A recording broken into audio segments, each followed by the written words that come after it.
After having a very vigorous discussion with my youngest about the Black Lives Matter phenomenon, who told me that she thought I was so deep into my echo chamber and that as a consequence I was falling into the trap of the divide and conquer politics, I thought I owed it to her and to her future to try and say something conciliatory.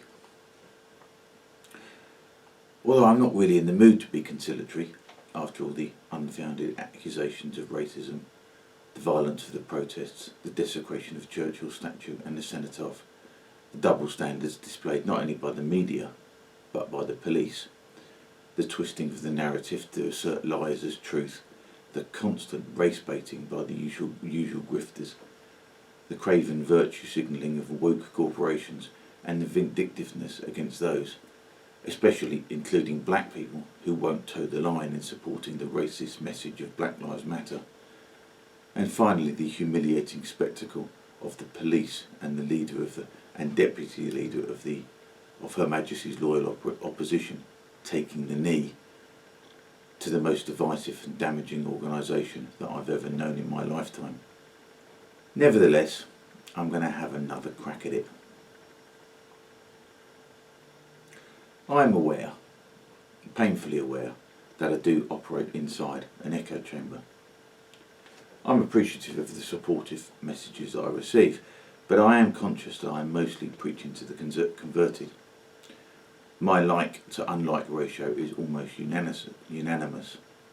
My latest video received 327 likes to 3 dislikes. That's less than 1% disagreement. Consequently, I'm not really in a debate.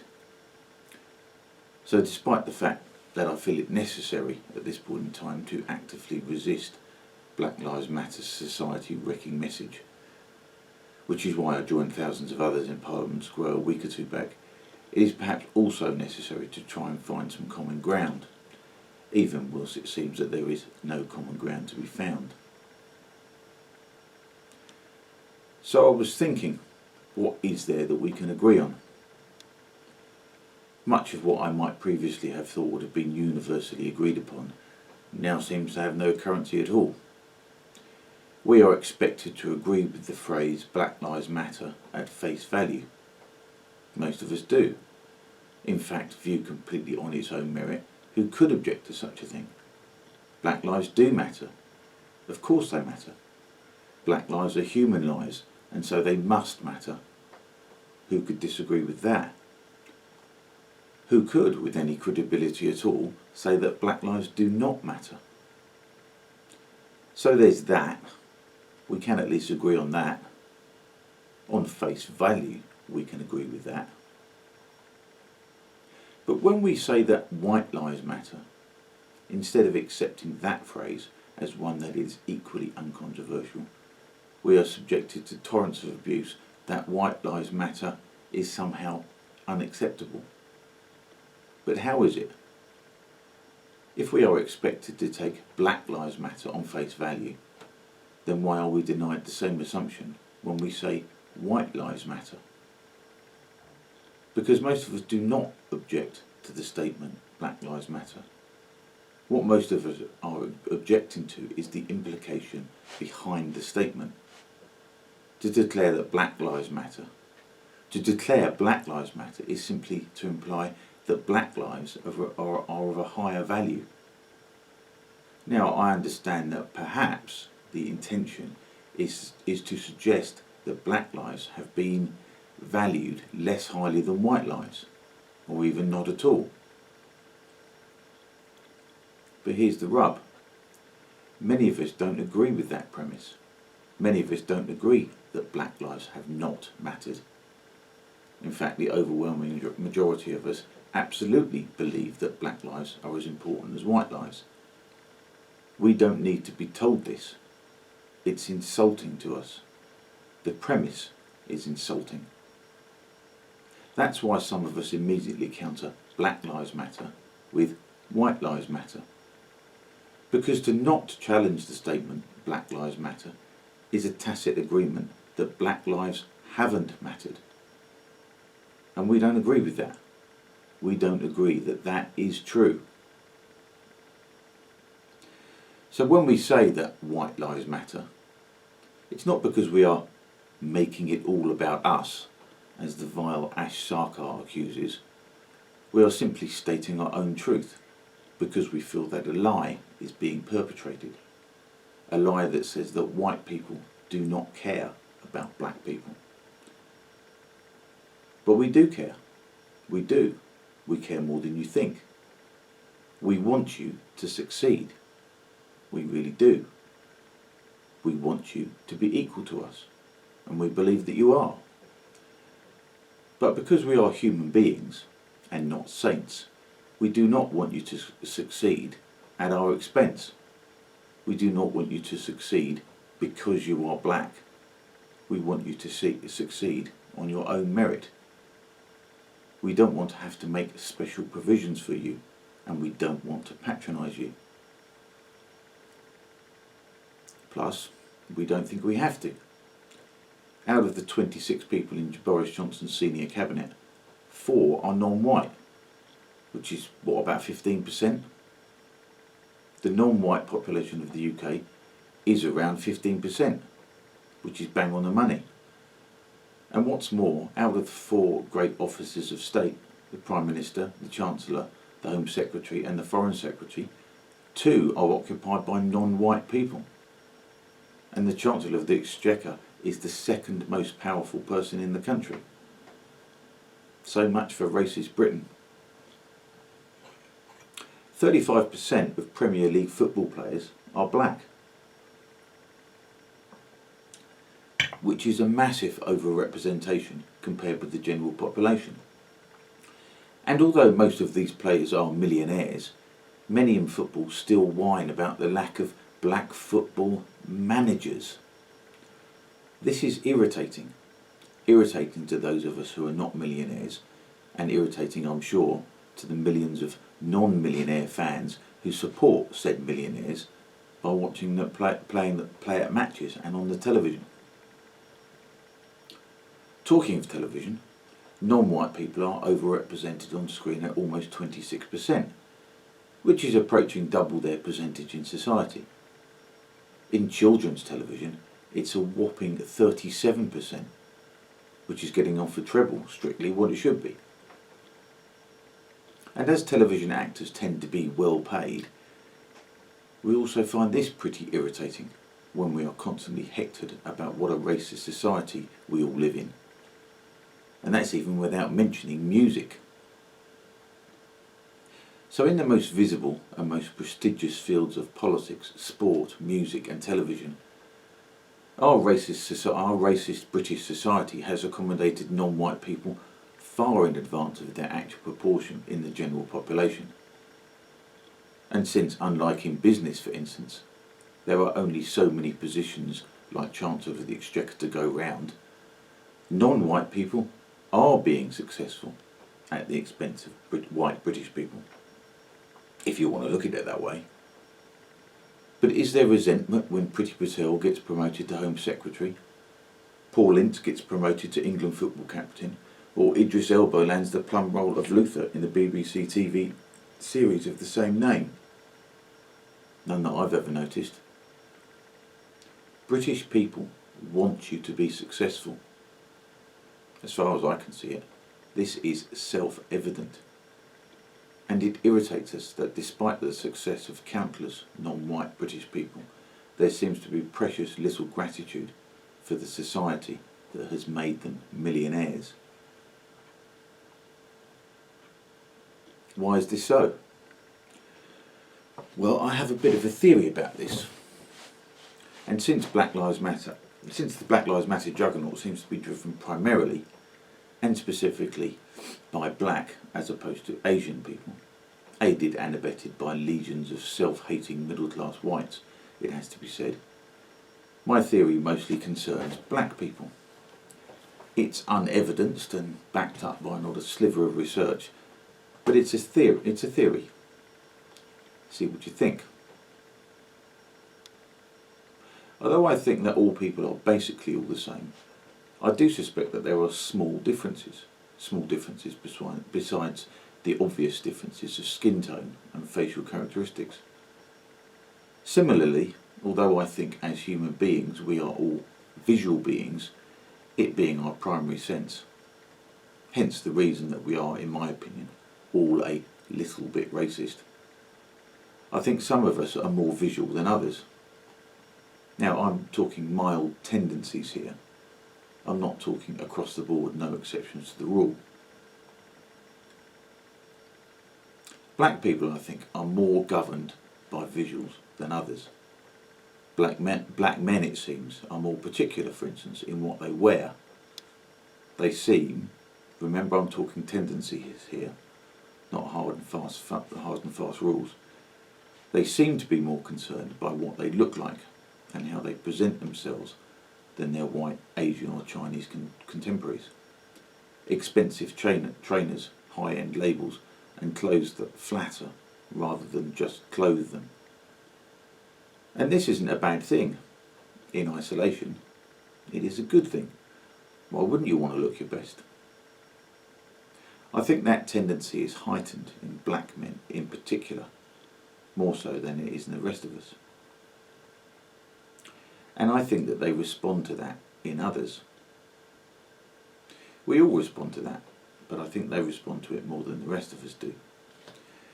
And when they see someone who is not presenting his best, not looking his best, they don't respect him. So when they come up against an opponent who is out of shape, overweight, and or poorly dressed, they don't respect him. Now, this isn't strictly fair.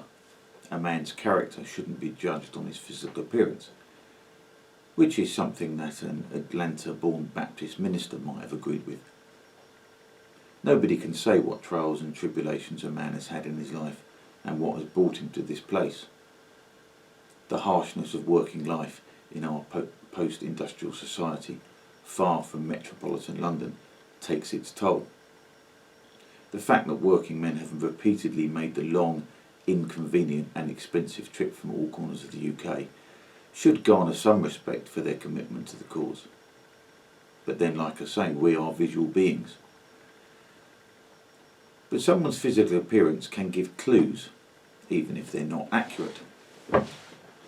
It can suggest a lack of fitness, strength or commitment. Crudely put, weak in body, weak in mind. So when they see someone like this, they don't see a worthy opponent. They see someone they can beat, someone they can dominate, someone who is weaker than they are.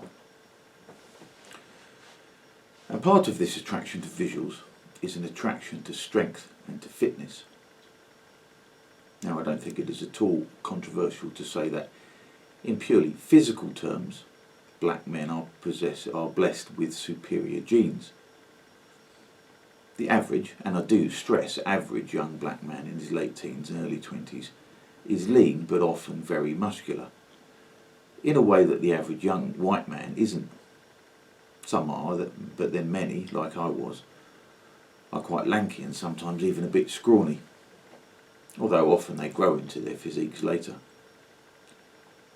But this image of the strong black man is one we all recognise, even if we don't admit it. I don't like to admit it. Now, black men probably don't crow about this when arguing over politics, but they think it, and they demonstrate it. They demonstrate their physical prowess whenever they need to, or want to. Recently, I heard a black academic, David Olusoga, I think his name was saying that he was a 6'9" black man. 6'9", eh? His experience of racism and profiling was that when he was standing in the queue for the cash point, the people standing in front of him, white people of course, were so terrified and discombobulated by his presence that, in their hurry to get away from him, that they either cancelled their withdrawal or even left their bank card in the machine. He never said whether they ever left their cash in the machine, which has happened to me. And he was saying that this was a bad thing and an indictment of our racist society. But he was lying. I don't suppose he was lying about the events, but he was lying about how he felt. He didn't think it was a bad thing that people were afraid of him. He thought it was a good thing. He thought it was a good thing that he had the potential to inspire fear and exert power over others. He just thought he should say that because he was an academic. And in a way, I don't blame him. There are occasions when I wish people were afraid of me. I remember a time when a guy carelessly opened his car door into mine. I protested by saying, "What's the car, man?" He was out of his car in a shot. He was a black guy, as it happens, but the only reason he got out of his car was to show me that he was 6'5" and considerably bigger than me. Nobody is telling me that he didn't use his physical genetic superiority over me. One might even call it his privilege. His black privilege. But when I was in London, I decided to take a look in the enemy's camp. And took up a roundabout route to see who was gathering in Trafalgar Square. At that time there were only a handful of BLM protesters, but there were many more later on. But there were some other guys also there who would have become more and more outnumbered as the day wore on, but who I believe were there all day. And they were these blokes.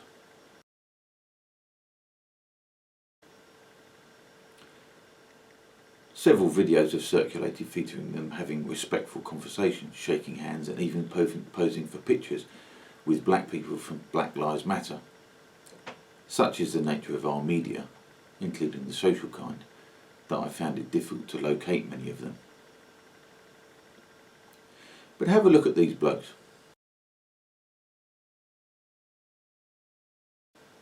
Why do you suppose they might have been granted a measure of respect, whereas these fellas were given none? Why do you think that might be? Is it because they are better men? Well, possibly.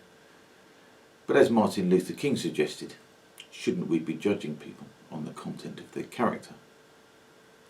And you can't tell character just by looking at someone. But as human beings, in the absence of perfect knowledge, we infer, we guess, we make judgments. We prejudge, in fact. Because we have all been conditioned by decades of media lies, we have been encouraged to see men like this as far-right thugs, and men like this as heroes. These guys are overweight, sunburned and poorly dressed. Gammons. These men, however, are fit, healthy, erect and look good in their plain military t-shirts. They look strong, noble and something to be reckoned with. They look like blokes that you wouldn't want to mess with. Their look and their manner commands respect. No matter that the far-right thugs may also be good husbands, fathers, sons, brothers, uncles, friends and citizens. They look like racists, and that's good enough for the mainstream media and the pathetic, effeminate, treacherous metrosexuals who consume it. But as unfair as this stereotyping is, there is a kernel of truth to it. Compared with those soldiers from the parachute regiment, these guys, like me, are lacking something. Maybe they drink too much, maybe they eat too much shitty food, maybe they don't take enough exercise. And to those wankers in the media, they present an easy target. Look at these knuckle-headed fools, they say. The only reason they hate black people is because they have no self-respect. And because they have no self-respect, they hide their inferiority complexes under a blanket of hateful racism. And although this ignorant and half-baked character assassination is mostly bollocks, it's probably true to say that we don't have sufficient self-respect. And it's no wonder. For probably the best part of half a century, our social betters have been telling us that we're ignorant and lazy and unintelligent and backward and hateful, and most of all, of course, racist. The entire British establishment and all of its institutions have been complicit in this defamation. It does appear that they do actually and actively despise us. We should all of us endeavour to give them one less reason for despising us. Not because we should be in the least bit interested in the opinion of Guardian columnists or BBC diversity and inclusion managers, but because we should take more notice of our own image of ourselves, for our own self-respect. We are not respected by the elites in this country, and that's a cross I'm quite prepared to bear. But whilst they remain completely comfortable with treating us with disdain, they can't quite do the same to the soldiers, sailors and airmen who fight their battles for them, whilst they sleep soundly in their beds. Even though the servicemen hail from the same places that we do, and are therefore from the same stock, they dare not disrespect them. We can't all be paras and Royal Marines, and we can't all be heroes, but we can aspire to be better versions of ourselves. We can look after ourselves a little better. We can take a bit more exercise. The fact that thousands and thousands of ordinary men, fat and thin, tall and short, pissed and sober, took the long, expensive and inconvenient journey from all corners of the realm simply to defend the symbols of our culture, convinced me that we are not going to lose it without a fight. But if we can look the part, if we can look like we are not to be messed with, if we can get fitter and stronger, as I'm planning to do as soon as the gyms reopen, then maybe our own improved self-respect will translate that to our enemies. If we respect ourselves, as we should, then maybe our enemies will think twice, and we won't actually have to have this civil war after all. That's worth a try, I reckon.